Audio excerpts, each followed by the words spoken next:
Well, welcome to Pop Palace. Thank you for having me, Jack. I'm so excited to be being on tonight. Thanks so much. I'm so excited that you're here. I couldn't think of a better guest. One thing we like to do at Pop Palace is have our guests introduce themselves and tell us one of our earliest memories you have with music. Okay, so my name is Chrys Cross. I commonly go by Chrys at ThaMonthly. My platform, ThaMonthly, I advocate for all things reproductive health, everything from your first period to menopause. I talk about it. We are a body positive, period positive, inclusivity driven space. And I serve everybody. I also have an organization called the Inkk Advocates of Oklahoma, who collects and we make sure that we get period products into the hands of the people that need them in Oklahoma and beyond. So again, thank you so much for having me. I'm so grateful for this. To answer your question about like my earliest music memory, so it's not just one like core memory with one song or one singer or anything like that. But I've always been a music kid. I was a band geek as a kid. I played flute, piccolo, and alto saxophone from like middle school to college. And but my mom, every day after school, like I would usually get in from band practice pretty late. And she had this huge 51 disc CD changer, big boom box, big speakers, like the whole thing. And every genre of music, any genre of music you can think of, she had it. She had everything from, like, I can come in on any given day and it's Sam Cooke playing, or it's Tupac, or it's Sarah McLachlan, or it's Aerosmith. Like, she was all over the place, and I think that's probably why I'm all over the place with music now. But like, just one of my most vivid memories, just coming home from school, starting from like middle school on through until I left for college. She had this, still had it. I think it's truly still in storage somewhere. God, RIP to CDs, but yeah, I remember any and all type of music playing, and it gave me my fervent love for the music that I love today. Yeah, I love that so much. That's just like, I could picture the memory in my head, I feel like. Was there like a specific album that you would go to like during that era? So it was literally Battle of the Keeper, because after I got old enough to just really appreciate CDs, and my mom knew I wouldn't scratch or break them or anything, I was always in her stash. But she was always in my stash of CDs too, because like I'm growing up, and in my household it's like little Bow Wow and Sammy, and then it's like my pop singers, my Christina Aguilera, my NSYNC. I was an NSYNC and a Backstreet girl. I love that. I loved both equally. Even though it's like 98 Degrees and like all of those other like cheesier, I guess, pop groups or whatever, like I listened to it all. But in my mom's stash, she had, I think it was the best of Sam Cooke. He's an older, Sam Cooke is just quintessential. But there was like these 3 songs back to back that I cannot give you titles right at this second, but okay. I would listen to them in a loop. But I'd always have to sneak the CD back, because again, it was my mom's. It was like one of her favorites, because it was like a best of. And I didn't want to mess it up, so I always would sneak it back. But that was probably one of my favorite core albums that I remember for sure. I love that so much.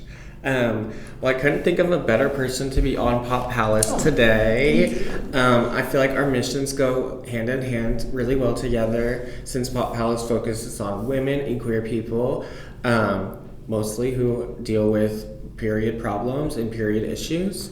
I think that having you on Pop Palace will help kind of the fact that sometimes it's hard to talk about these things, and when people that we look up to talk about these things, that it can kind of expand it and take away a little bit of the taboo from it. Right. Can you give us a little bit of insight into like your mission and what you do with ThaMonthly and Inkk Advocates? Absolutely. So for me, it's more personal than anything. I have PCOS, and I also have endometriosis, which are 2 commonly known reproductive conditions, but there are countless others. Some don't even have names yet. So my mission with ThaMonthly and Inkk Advocates is just to amplify menstrual education, just reproductive health education, because if you think about it, I'm actually an educator. I teach 6th grade English language arts, and just the stigma on just having conversations about period stuff or sex or anything like that. It's lost in the schools. There's no sex ed or anything like that. So I think that makes for, and then if you factor in like parental guidance, sometimes parents are uncomfortable having that conversation with their kids, and they just, I don't even want to touch that. And so I think that makes for adults to come into issues or other things, of all sexes, and not knowing what's truly going on because that dialogue wasn't common and there wasn't an open dialogue. So, commonly my mission with the monthly and Inkk Advocates is just to open that dialogue, make it safe and inclusive, a safe space for people to talk about these things, because every day people deal with these things. Oklahoma is one in 18 states that still has a heavy tax on period products. You can go and buy a 12-pack of tampons and they're damn near $14 for 12 pieces of plastic and wrapped in paper. That's another thing for me. I wanted to make it period products common enough, just like paper towels, tissue, soap, and water. We shouldn't have to be taxed on that type of stuff. Also, we should just be able to have free access to these things as well. Because we are one in, I believe, 19 or 20 states who doesn't allow free access to menstrual products or even menstrual education in the state at all. Not in schools, not in workplaces. It's not mandated. So brick by brick, with the monthly and Inkk Advocates, I just try to bring people in, like, other allies as well, just to help amplify that message of just body health and body inclusivity, body positivity, while dealing with these type of conditions. Yeah, totally. What do you think that taking away almost like the taboo and the kind of weirdness people have about talking about these subjects, with making it more an accessible topic and a less topic that people feel weird about, what will that do for people's reproductive justice and their rights? I feel like just being able to eliminate that stigma, first it's going to take work. It's going to take, more than a person with the work like me with an organization. And sometimes people don't want to be front facing. They don't want to be in front of a camera talking about these things. They don't want to have to use their voice loudly to talk about these things. Sometimes they want to silently help or just subtly help and play the back, and which is also fine. But for that to even be able to happen, the dialogue has to be created. You can't say ew when you say period, or you shouldn't be able to say, can I borrow a tampon? Or can I borrow a pad? Quietly, you should be able to boldly say these things without ridicule or without any type of judgment. And that's the biggest problem. I feel like if we have people or more people that would like to be grassroots with these type of situations, and it doesn't have to even start with strangers. Start with the people around you in your, circle, in your community. See who could possibly have these issues and go from there. Because maybe even if you just help them, word of mouth travels. And they can help the next person and the next person. Even if you just want to be an advocate for that person or provide for that person or make sure that person gets positive, whatever. The dialogue has to be created first. And you can't, like, words forbidden and taboo should not be linked with words like period, pregnancy, abortion, and the like. It just should not be like that. We should be able to freely talk about these things, like we talk about death or alcoholism or drug use, whatever the case may be. The dialogue should be open and safe enough for us to be able to create these type of worlds that we want to see. 100%. And I think part of what people, this is generic, but I feel like a lot of people, including myself until recently, don't understand is the lack of knowledge can lead to neglect from, like, personal neglect, medical neglect from people in the medical fields, and shame, which all of these can have large impacts, if not physically, emotionally, on people.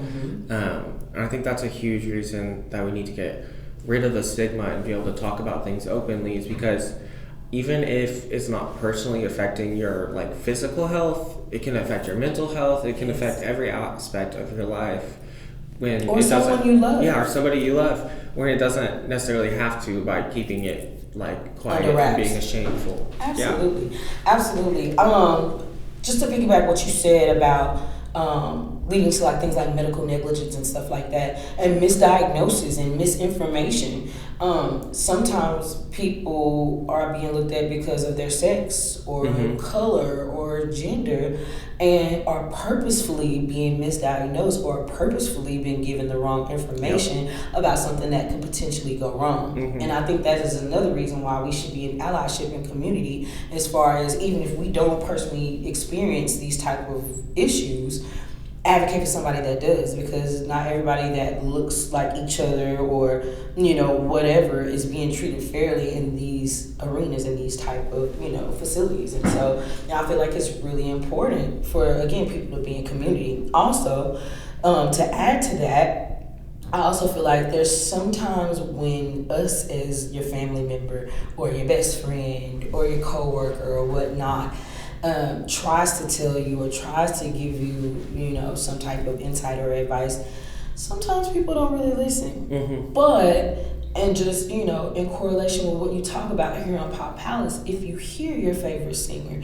if you hear your favorite artist talking about these things because it's relatable, because it's personally happened to them, then sometimes people will listen. Like you and I were talking before we even, decided to meet today, just about different artists that we know, that potentially or has had these issues, potentially faced misdiagnosis or being treated unfairly in medical settings, or just going through an extensive surgery, or seeing the other side of a really crazy diagnosis.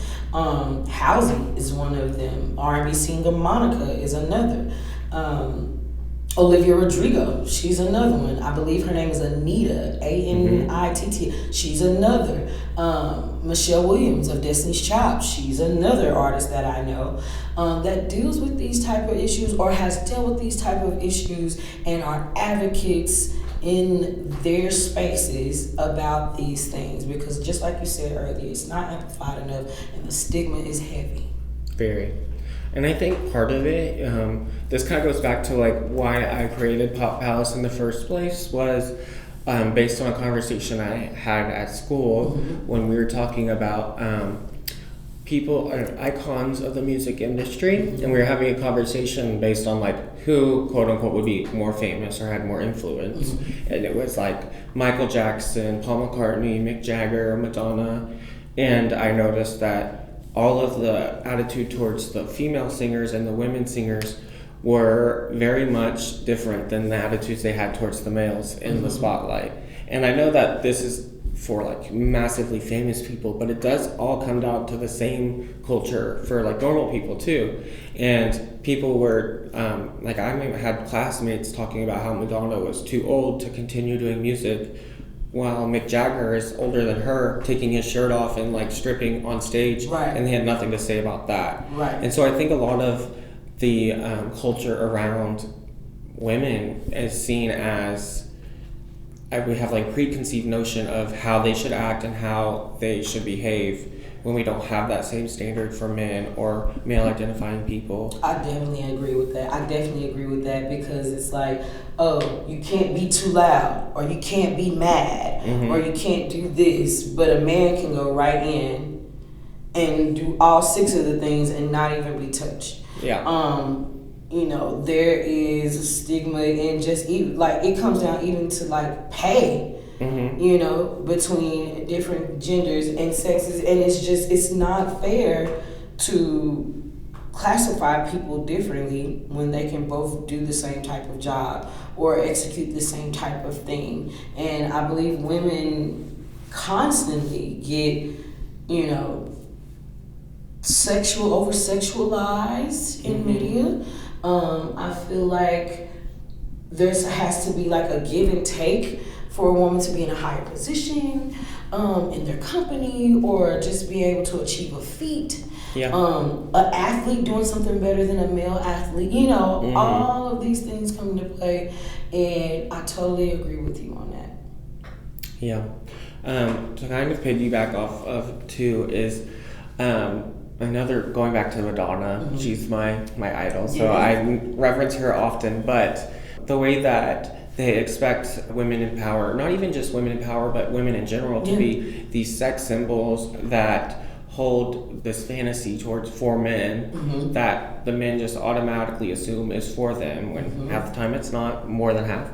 But whenever women go past that and talk about not just sex, but about their reproductive rights and their bodily autonomy, then it becomes a taboo subject. Yeah, even that, even just like advocating for any type of rights. If it's coming out of a woman's mouth, I don't know about that. But a man can say the exact same thing, verbatim, word for word, bar for bar, that a woman would say, and it would be taken 1,000 times more seriously or into consideration than that woman saying it. In some cases, she's invented the idea or the phrase or whatever and still not get the credit for that. And yes, I mean, we've seen through the years, like, not even just with reproductive health, but just women's health and, like you said, body autonomy. We've seen our artists, our singers, and the people that we love get on stage and say F something or, you know, totally oppose of something, and record sales go down, you lose following, you get ridiculed in media. Like, the standards are not set equally. They're still not, and there still won't be for a long time. And I hate to say that, but that's just the reality of it.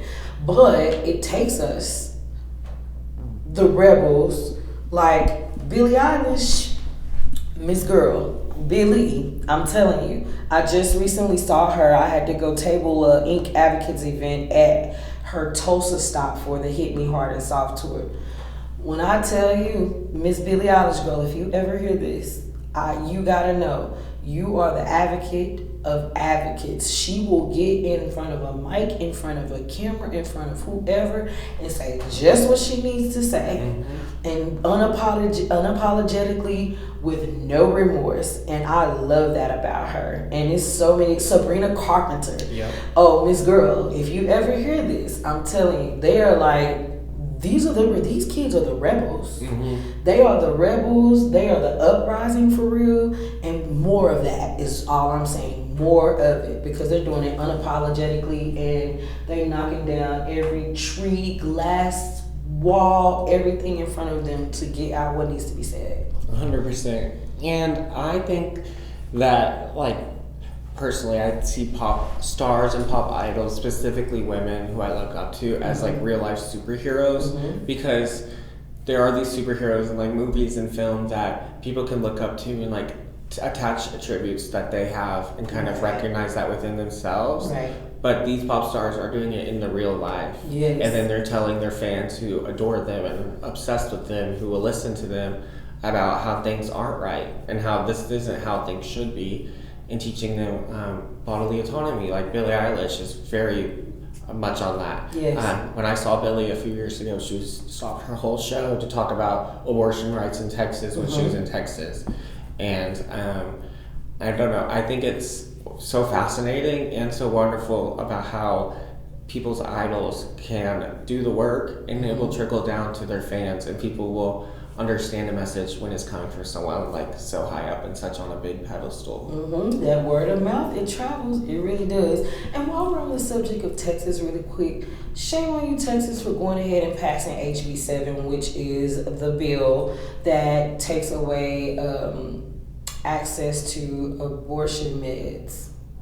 They passed it December 4th. Because I just posted about it on IG, like, oh my God, they should not do that. Y'all should not do that. But it's just so, because you do this, but then I call him Hot Wheels. I'm a Texan. So Texas people that are listening, y'all know who Hot Wheels is. That's Greg Abbott, Governor Greg Abbott, for everybody else. You do this with HB 7. But then you passed the Senate bill that allowed free access to period products just last year. And it's set in stone. How does that work? Doesn't make sense. It does not make sense. I'm trying to make it make sense still. So, like, I just wanted to put that little, because I just found that out literally on the way here, that they went ahead and passed that. So, shame on you, Texas, boo. Boo Hot Wheels. Boo Hot Wheels. Yes, boo Hot Wheels. That's so funny. So also one thing that I like to talk about on Pop Palace is how music has helped my mental health and how that can go into like physical health as well. Do you ever find yourself kind of coordinating music towards your mood and kind of getting you through the day? And does that ever, how does that manifest in you? Yes, so music is so intricate in my life. At times, music is like the centrifugal force for what I have going on at the time. Mm-hmm. I can lock in on a certain genre or a certain artist or a certain 2 or 3 songs and listen to said genre, artist, or certain 2 or 3 songs in a loop with no problem, and it will pull me through whatever mood that I'm in. If I'm feeling crappy, I know what to put on and I know how to listen to it till it's out of my system. If I am happy or I'm amped about something, I know what genres or whatever to put on to give me that serotonin boost to keep in that zone. Meditation music for when I'm bathing and I'm soaking, like literally every little aspect. Okay, let's get the week started. It's a certain type of playlist that I like to listen to start my work week or whatever type of week. When I know I'm about to party, like literally, I'm a Gemini, so I know I'm, yep. I'm alive. But yes, music is again just so. It's like every fiber of my life, and like I said, I was a musician for a good deal of my life, so I naturally listen to music, not like the average ear listens to music. I listen to music polyphonically. I listen to like sometimes just the melody in songs. I will totally ignore the lyrics. I will totally ignore everything else about a song except its melody. There's always, it's gonna sound a little weird, but there's always a song in my head going. Like there's always a song matching, and like you kind of know how if you can liken it to how The Office or like Abbott Elementary has that camera that just kind of looks like the person just kind of looks in the camera. That's almost how music is for me. I set the music to whatever it is that's possibly happening in front of me. With content, for my platform, I set music certain ways depending on what content I'm posting. So yeah, music is very, very important in every step in everything that I do. Yeah, definitely. What are some of the main topics that you talk about on the monthly, and how are some ways that our listeners could get involved in their own communities or conversations they could start among people they know to kind of make topics less taboo and less awkward? For sure. So, like I mentioned earlier, I talk about everything in the reproductive health, maternal health, period health space. Everything from your first period to basically puberty and learning about yourself, to your childbearing age, as they like to call it. I think that's so barbaric and callous. Yeah. So pregnancy age, rather. I think that's a little more subtle. On to menopause, post-menopause, premenopause, perimenopause, in older age. I talk about all of that. And now, even more so, now that, because I've been doing this since 2022, since my following has grown, I've made sure that as I grow, my inclusivity is growing right along with it. I don't want anybody to feel isolated in the things that I talk about, because no, you may not directly deal with the thing, but you know somebody that deals with the thing, and so you guys can do the thing. As far as just getting in the ear of the person that you love or people that you love to talk about these things more, a conversation over cocktails, over brunch, go to the library, go to the coffee shop, ask your friends seriously, genuinely, hey, how can I help? Do you know about this? Hey, I learned about this on listening to Pop Palace. Have you ever heard of this? Yeah. You deal with this? If you do, how can I help? Or what can we do? Or, I literally started Inkk Advocates after I was scrolling an Instagram post ad, like it was just like a suggested ad one night, and got linked in with Period HQ, which is in Portland, Oregon. And from there, we created the Inkk Advocates. My lady and I like maybe not even 3 months after that. And we've been growing by leaps and bounds since like 2023. Start a grassroots movement, or just, again, just sit around with friends, pack some period stuff. Yeah. Send it to a night shelter. Send it to a school. Send it to, somewhere where there is a vast demographic of people that could benefit from using these items. Also, just again, even if you just don't want to be front facing like that and you're just not that type of person, just do your own research. I always encourage my following. I lovingly call my following the coochie gang. And that's for anybody, because you either love the coochie, you have one, or you admire one. Mm-hmm. So that's why I call them the that. Coochie gang. But if you don't even want to go as far as like talking to people or strangers or trying to like get the word out there, just please advocate for the people you love around you, whether it's a partner, whether it's a family member, a friend, a co-worker, a student, whatever it is. Just advocate for that person and love on and help them. I find it very important that, reach one, teach one. Mm-hmm. If I've talked and I've motivated one person with my words, I've done my job. Yeah. I always say that. It's just start the conversation. Just start the conversation. I think part of it too is it doesn't necessarily have to be like something formal and like this big, like huge conversation. Yes. When you can just talk casually in conversation, right. Not be afraid of talking about things that may feel awkward, and then the next time you talk about it won't be this big then. Exactly. Or it never will be. Exactly. And it doesn't have to be like some organized thing. I feel like people, when they want to get involved in no matter what kind of like human rights issue or like personal problem or personal issues, that it's not it can be like an everyday conversations you're having with anybody.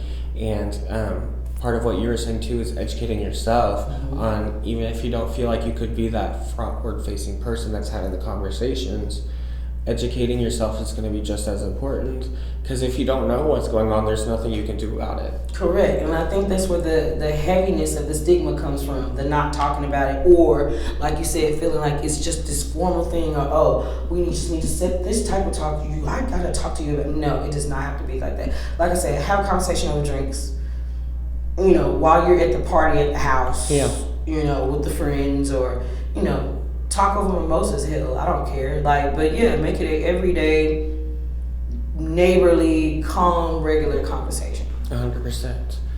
But some of the artists that are having this conversation, like we mentioned before, Halsey, Anita, Olivia Rodrigo, these are just a few examples, but these artists have an insane following. Yes. Millions and millions of people know who they are, and they are pushing the boundaries and talking about personal things that affect them that many other people aren't. For example, Halsey has endometriosis.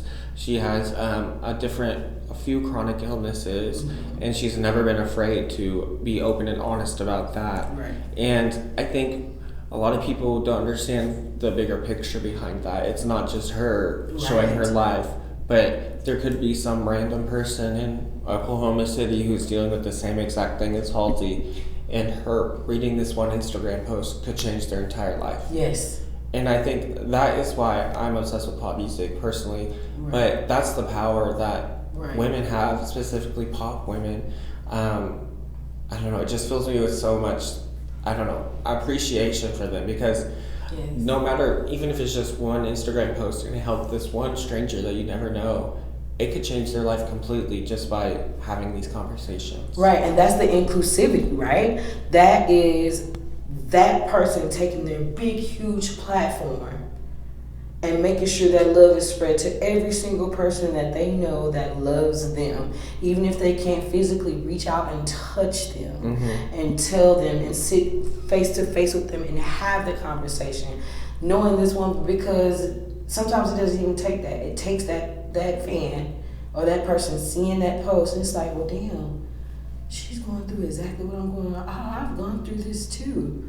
well, wow, maybe I'm not alone in this. You know what I mean? So that's definitely like the inclusivity component of that is just so wonderful with these artists and them being so outspoken about things that's so personal, and in some cases so detrimental or tragic to their personal lives, and they decide to be open with it as, you know, reigning pop stars and things like that, because, you know, sometimes, you know, they have all the money, they can go do the thing and never speak a word about it. Yep. But it's having that type of awareness and sharing that type of awareness with others that makes the change. 100%. And like for Halsey, for example, I don't personally have endometriosis, but I learned a lot of things that I would have never known about prior to listening from Halsey. And she taught me, so I'm sure that tons of other people have learned as well. I specifically was learning about the overlap between autoimmune issues and reproductive health, and how everything is going to be interconnected. It's not one or the other, but everything is intermingled. I love that you said that, because endometriosis by definition is a condition where the uterine lining on the uterus has thickened too much in the endometrium is what it's called, or the endometrial tissue has thickened inside of the uterus, but now it's crept outside of the uterus. See, a lot of people feel like endometriosis is just a reproductive disease, and it is not. It is a full body disease. I know people that have had endo removed from their lungs, from their diaphragm, from their kidney, from their bowels, and like you said, autoimmune diseases locking in hand. I know people personally that has like IBS or Crohn's disease or something like that, right along with endometriosis or adenomyosis, which is endometriosis' ugly cousin, or PCOS, which is polycystic ovary syndrome. And for me, having both PCOS and endo, I've watched my body go through so many different hormonal changes. At times I was scared that my issues would turn other issues in my body, you know, awry. Because, you know, my family line is, you know, prone to diabetes. We're prone to, you know, heart issues and high blood pressure and things like that. And so that's another component of it, because yes, we're talking about the big, bad, ugly things that these reproductive conditions do. But even on my platform, I inform about these things, but I'm all about the positive aspect of it, as far as how can we remedy these, how do you alleviate these issues, what you can do mentally, because these things affect you mentally, because you're going through all this stuff in your body. And then you still have to go to work, you still have to be with family, you still have to make dates, you still have to, you know, and so it just, you know, it is full mental, physical, spiritual in some cases, body positivity, right? It all comes to that. And I just feel like if more people, like I say, if you just educate yourself on these things, it would make so much sense to you, like, dang, the person next to me could likely be going through this issue and I don't even know it. But then again, that's where that dialogue opens and you can have those conversations for sure.